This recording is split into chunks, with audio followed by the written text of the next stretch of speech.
logistics. Our logistics are still very expensive in the region. Transport costs within the region still very expensive. These are some of the challenges that we face, but I think the positives far outweigh the negatives, and I think it's quite exciting to be part of the growth cycle. It's quite exciting to be, in the shipping industry as the leading shipping line in the region, to be enabling growth and enabling trade. For me, it's tremendously exciting.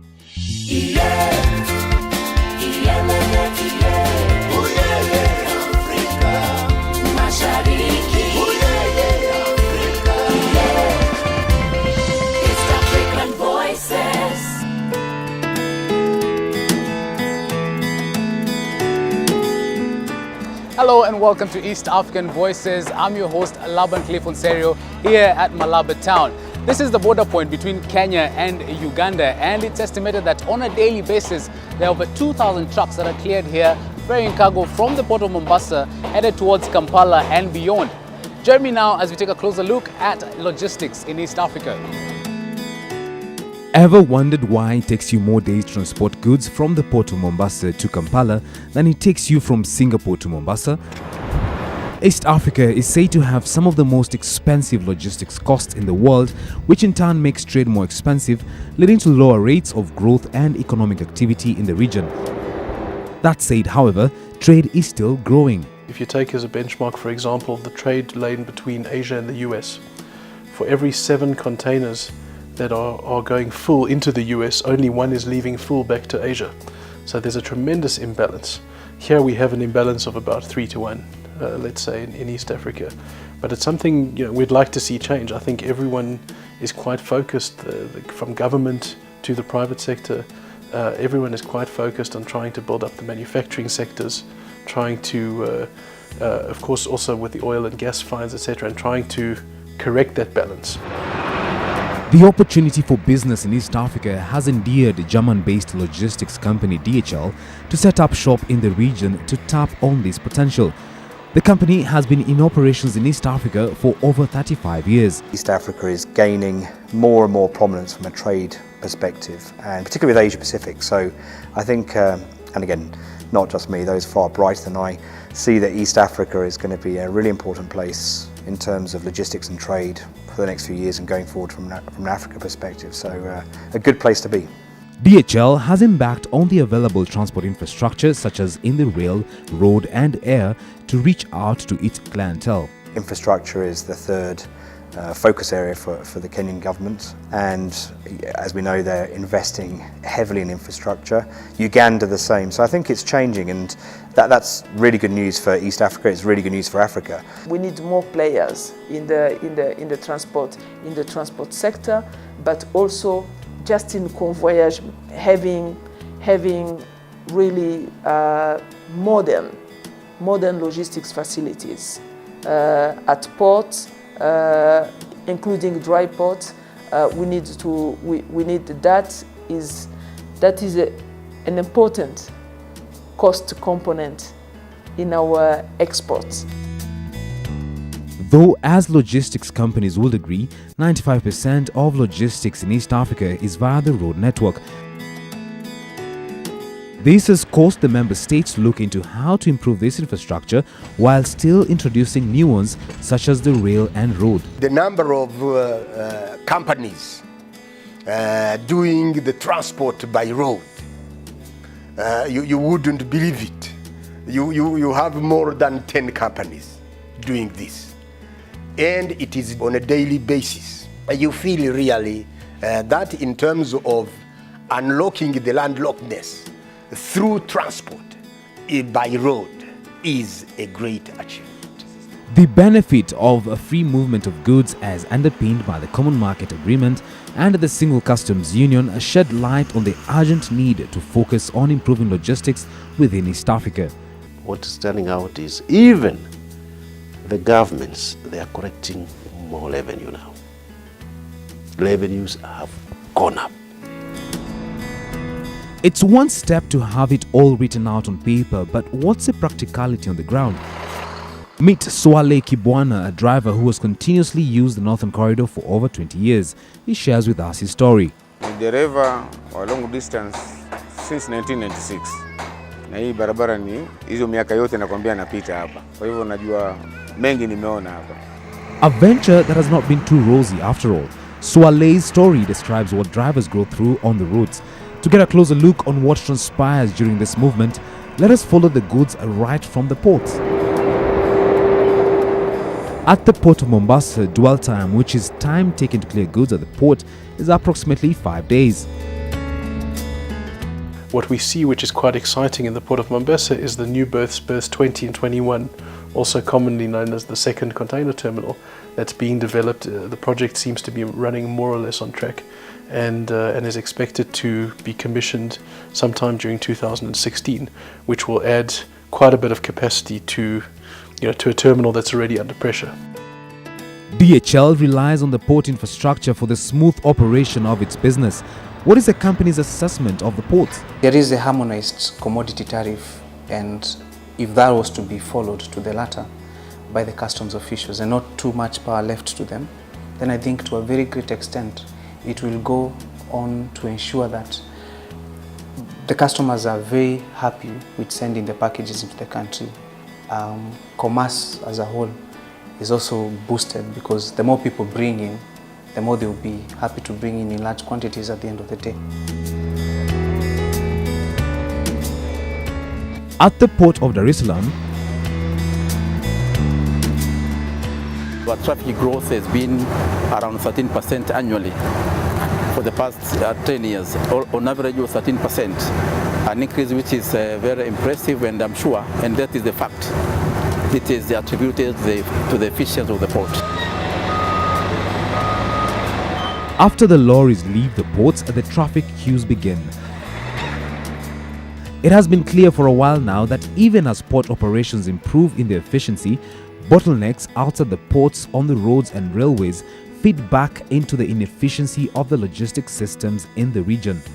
Mombasa, of course, is the heart of the Northern Corridor. The Northern Corridor is the artery. So it's the heart that keeps pumping, you know. If it pumps well, the movement along the Northern Corridor is good. If you have a weak heart, then things are bad. Take for instance the added carrying capacity of the port of Dar es Salaam, while it's situated right in the epicenter of Tanzania's business hub. There is what we call now the concept of a port-city interface, which is actually a global, it's a global challenge because, you know, go everywhere in the world, you find that the city always is trying to congest the port. This is a challenge, and I think as you can see, most cities you see a lot of traffic jam. So if the city is congested in terms of traffic jam, you can imagine also even the turnaround of these trucks is going also to be affected. Sentiments echoed by Kenya's private sector when it relates to the port of Mombasa. Kenya has to be a hub, and so as we're improving the port, we can't improve the port and the port facilities and get all the goods and then they're stuck there. We have to also improve the access outside the port. You know, the roads and the rail are very important for us. Once loaded onto the trailers, the journey begins. So what transpires on the roads? Swale tells us more. Unaondoka Mombasa leo, unaambia mzigo urgent sana. Urgent umetoka kule umejiangaisha ulali mpaka usiku wote, kesho yake uko Malaba. Ukifika Malaba unakaa siku 8, 9. Ndio mwenyewe anakuja na verify, analipa, ndio unaenda. Ambapo hiyo delay, hiyo driver ndio anaumia. In previous episodes, East African Voices has captured the plight of some of these drivers who have complained about the roadblocks and road bridges as barriers to trade. Natoka Mombasa, nimeingia napima Bustema, ninakuja wanasema sawa. Nikitoka Bustema nikifika Magamaga wa bridge nyingine hapa karibu na Jinja, wanasema wewe unazidi, nenda kalipe faini. Ukikuja ukifika Rukaya unakutana na gari yako iko sawa, ukifika Mbarara eti unazidi, unakutana ni vitu vyenye haviko sawa sawa. They have very reckless lifestyles. You find them in every town. They park vehicles. Sometimes they also, you know, misinform the truck owners that, you know, were stopped, we gave out such and such money. So it needs to monitor them very, very closely. On average, every trailer on the northern and central corridor like is estimated to carry goods weighing approximately 40 tons. Is the road infrastructure capable of supporting this? We're along the Northern Corridor, which is actually one of the main highways that serves landlocked countries within East Africa. Now, the poor conditions of this road is actually telling of what transporters have to go through in transporting cargo. And often, the total cost on cargo shipment is often influenced by the condition of these roads. So how are governments dealing with this? We have criteria on the roads we are working on, knowing that the roads are a precursor for the social and economic development of any country. Being members of the East African community, we lay a lot of emphasis on the agreed regional corridors, like the Northern Corridor passing through us here, and the corridors in other parts. So for us here, we lay a lot of emphasis on the regional corridors. At the borders, unakuta kama document inakuwa na COMESA, inamaanisha mzigo tuna import from Kenya, tunakuta tuna COMESA. Ile COMESA tunaiupload kwa system, inakataliwa. Wanakuambia kwamba huyu mteja haqualify kutumia ile sio certificate of origin. So hapo tunakuwa na shida kidogo, unakuta inatoka na import duty, so tunaona hatuoni sasa huo ushirikiano ni upi. Drivers are forced to park and wait throughout the lengthy queues of trucks pending clearances. Sasa hivi mimi sasa hivi nimeingia gari asubuhi, sio? Ninaambiwa kuna mwenyewe hizi container na beba.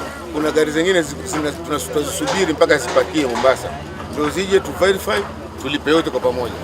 Ndio walipe yote kwa pamoja. Hawezi kutumalizia sisi tuende tukateremshe mpaka zile zingine na ziko port. Sasa anaumia zaidi ni dereva. Clearing agents at the border points have raised concerns on what exactly will be the turnkey to ensure a full realization of the fast clearances at border points.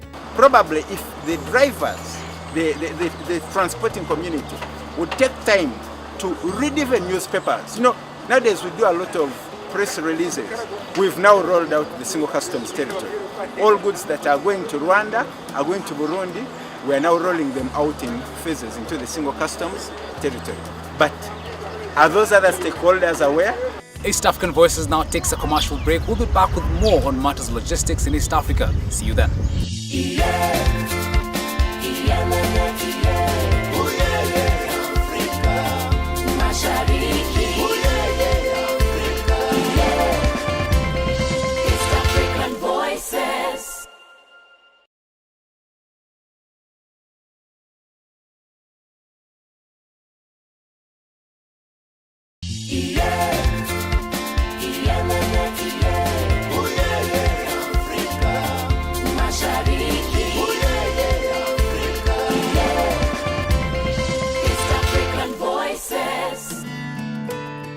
Welcome back. This is Gatuna Border Point, which is among the last few border points on the Northern Corridor. By the time this 20-foot container reaches its destination in Kigali, which is about 2 hours drive from here, the transporter would have spent about $4,500 per 20-foot container. The challenge is, how can this be reduced? To get a closer perspective, before, a container would take 21 days from Mombasa to Kigali. It would take 18 days from Mombasa to Kampala. Today, we have managed to make a container take 4 to 5 days from Mombasa to Kigali. It takes 2 to 3 days from Mombasa to Kampala. How does that translate into bring down cost of business? Before, a container from Mombasa to Kigali would cost around $4,700 US dollars. From Mombasa to Kampala, it would cost around $3,300. For Mombasa to Kigali, we have brought this down, the cost of doing business, by eliminating this multiple declaration, multiple whatever, to around Mombasa to Kigali, it has come down with something like $1,700. A container, single container. For container moving from Mombasa to Kampala, we have been able to bring it down to around, by something like around $1,200 to $300. Those are savings. If you multiply the number of containers that you see cleared per day, this Northern Corridor has something like over 400 trucks on the road every day. 400 trucks, if you multiply that, well, you can see how much money we are saving per day. The question on every transporter's mind is on how the cost of doing business can be lowered. The approach by many of the logistics companies is also how to widen the pool of importers. A target for logistics companies is also the move to include the small-scale farmers. The real opportunity in the very short term is the SME sector, the small and medium-sized enterprises. And if you look across Africa, whether it be any of the 5 EAC countries or any of the 51 countries in sub-Saharan Africa, there is a plethora of entrepreneurial, dynamic, driven, focused, sustaining SME businesses who do really, really well in selling their product domestically. What they haven't done yet en masse is seen that opportunity and how they can connect their business internationally. And so in the very short term, and in the absence of manufacturing, if we want to create jobs, which clearly we do, if we want to make the African economies even stronger and more sustainable, we have to support the SME to grow. A key example is Rwanda's landlocked state that has forced the country to rely on inbound logistics. If we're going to have an inclusive growth as Rwanda, we have to find a way of investing in agriculture, and there are many opportunities there. That would be an area that is still not known to many. People look at it and think this is only for farmers who are down there, but the potential there is enormous. The government is very much helping the SMEs in terms of agriculture. Even the local person in the village is assisted, and there's a lot they're going to get in terms of export. So DHL also comes in and helps even the SMEs to make sure that their goods arrive destination in the quickest time possible and at affordable price. Some goods and commodities can only rely on air freight. This is due to reasons of fragility of goods or the need for quick delivery of these. Some high-value commodities also do best transported by air as opposed to land or sea. Airport infrastructure is thus crucial. It's amazing. Sometimes even myself as a cabinet secretary, when I look at what is happening at JKIA, I had not fathomed what we are doing. But when I went and jotted on the amount, it's amazing what we are doing at JKIA. Of course, Terminal 1A now, which we are going to open fully functional in next year, is a game changer within JKIA. A piece of the transport infrastructure that has failed over time is the state of the railway in East Africa. This is the state of the East African Railways and Harbours, fast terminus built a century ago. Its current state leaves a lot to be desired. The railway is a crucial piece of infrastructure due to its reliability, cost and ability to carry bulk. Its absence due to neglect has been keenly felt.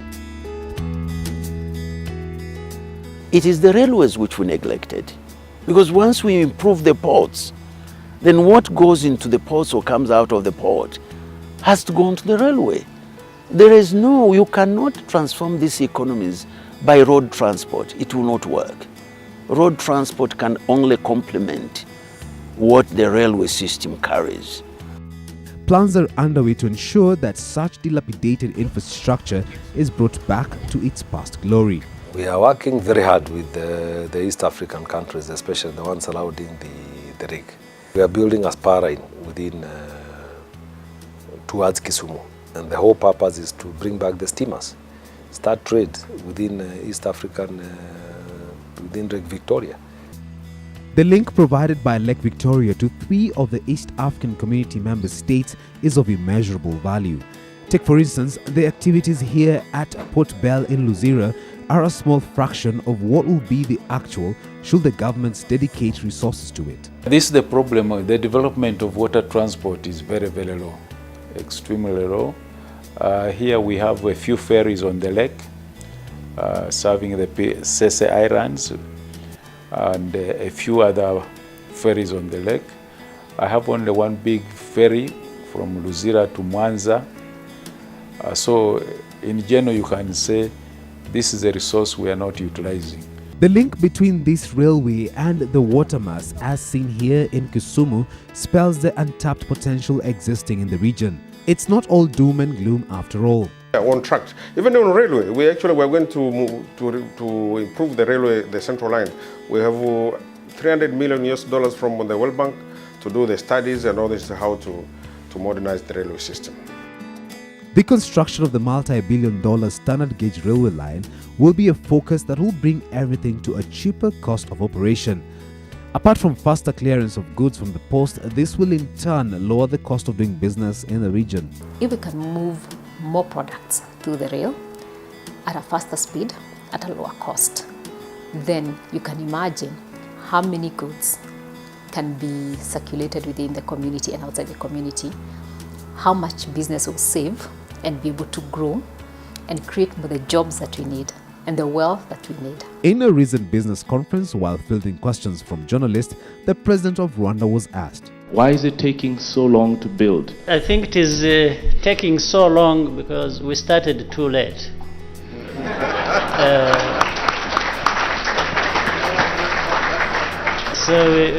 I think many years were wasted. But recently we are trying to do our best to speed up this. And first of all, as East Africans, and we've been particularly focused on the Northern Corridor infrastructure area as part of the wider integration, working with Kenya, Uganda, and ourselves, Rwanda, and others who may find it necessary to, be part of that project. The door remains open. Overall, these are also logistics to ensure that East Africans benefit from the free flow of goods. Bottom line, with the increase in infrastructure, it is also upon business leaders to join efforts in enabling a free flow of goods. These are some of the reforms that will ensure a reduced turnaround time in business operations, or so it is hoped. I believe in East African community. I believe there is a big hope, and I believe in terms of markets, it's becoming bigger and bigger. I believe the people outside East Africa will definitely come in Africa because there is a market for them. We have only to facilitate investors. No one has a perfect country, no one has a perfect economy, and I think at the end of the day we need to steal with pride in a way. Look at what is the best practice out there, what's been successful in Germany, in Israel, in Singapore, in Nigeria, etc., and try and transplant that and adapt it for our own markets. We've got to be humble. What we're seeing, and I think what we will see, is an increasing trade spin between Asia Pacific and East Africa, and East Africa playing a really important part as an entry point into Africa. Be it through rail, road or water transport, the target at the end of the day is to ensure that inbound and outbound logistics in East Africa is smoothened to enhance the growth of trade in the region. That's all the time we had for On East African Voices this week. We would love to hear from you. Find us on Facebook or feel free to follow us on Twitter at EA Voices, or write to us. Our email address is on your screen. On behalf of the team that made this production possible, from me right here in Nairobi, till same time next week, it's goodbye.